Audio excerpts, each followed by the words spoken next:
오늘은 7월 21일 에스겔 28장 1절부터 19절입니다. 에스겔은 이번엔 두로의 지도자 왕을 향하여 심판을 예언하게 되는데요. 이때 두로 왕은 에스발 3세라고 하는 사람이 왕이었는데, 이 왕은 엄청나게 많은 부와 명예를 얻었던 사람이에요. 또한 힘과 능력을 가진 사람이에요. 굉장히 지혜로운 왕이었습니다.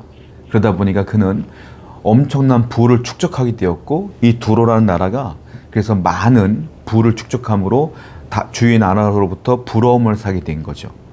한번 직접 보겠습니다. 1절부터 3절에 또 여호와의 말씀이 내게 임하여 이르되, 인자야 너는 두로 왕에게 이르기를, 주 여호와께서 이같이 말씀하시되 네 마음이 교만하여 말하기를 나는 신이라 내가 하나님의 자리 곧 바다 가운데 앉아있도다 하도다. 네 마음이 하나님의 마음 같은 체할지라도 너는 사람이요 신이 아니거늘 네가 다니엘보다 지혜로워서 은밀한 것을 깨닫지 못할 것이 없다고. 이 두로 왕이요, 하는 일마다 잘 되고 부가 쌓이고 권력이 생기다 보니까 스스로 무슨 생각을 했냐면, 여기 보니까 2절에 나는 신이다 이렇게 얘기했어요. 내가 하나님이다 라고 했다는 거예요. 즉 자기를 신격화했다. 그리고 자기의 동상을 세우면서 막 경배케 한 거죠. 그랬더니 하나님께서 에스겔을 통해서 말하는 거예요. 3절 보니까 두로 왕아 들어라, 네가 다니엘보다 지혜롭냐. 다니엘이 훨씬 지혜로웠다. 그런데 다니엘은 스스로 지혜롭다고 말한 적 없고 하나님의 은혜라고 얘기했으며 하나님께서 내게 지혜를 주신 것인다라고 고백하며 살았지. 근데 너는 그 지혜를 네 것이라고 생각하고 네가 하나님이라고 고백하니 너는 반드시 멸망할 것이다 이 말이에요. 여러분, 이것이 무슨 말이냐면, 이 두로 왕이 잘못한 게 있어요. 뭐냐면 내가 지혜롭다, 내가 했다가 아니라 이게 다 하나님의 은혜예요 라고 고백해야 된다는 거예요. 이것이 겸손이라는 겁니다. 내가 했다는 교만인 거고 하나님이 하셨어요 라고 하는 것이 은혜라는 거예요. 다니엘은 그렇게 하나님께 영광을 돌리며 살았다라는 거죠.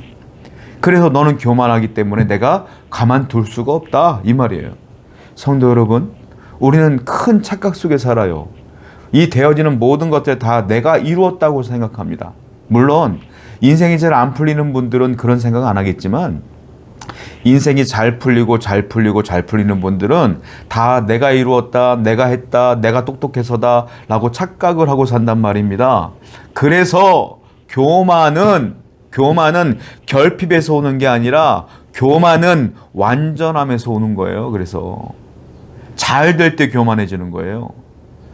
에스겔서에서 말하는 게 뭡니까? 그러므로 너는 절대로 하나님의 은혜를 잊지 말라. 모든 것이 은혜다. 여러분들에게 되어지는 모든 것이 하나님의 은혜임을 기억하시길 바라요. 그래서 그 은혜를 따라 하나님을 바라보는 여러분 되기를 축원드립니다. 13절부터 보겠습니다.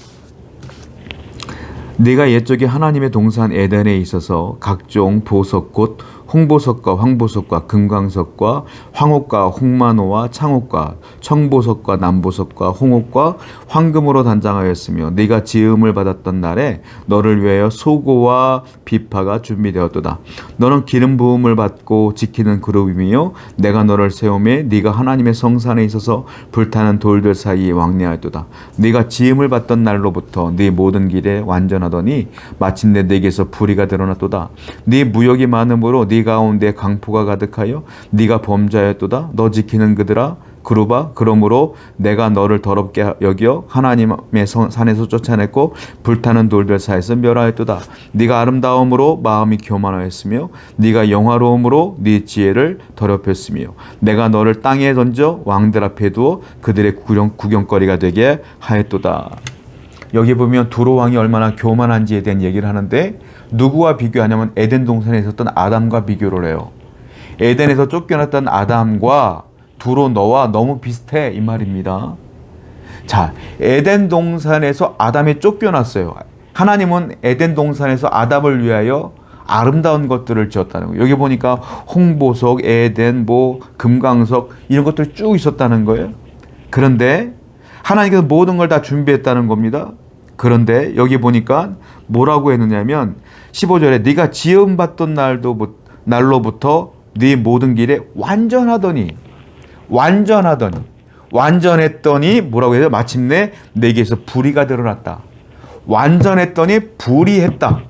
완전한데 나는 완전해요.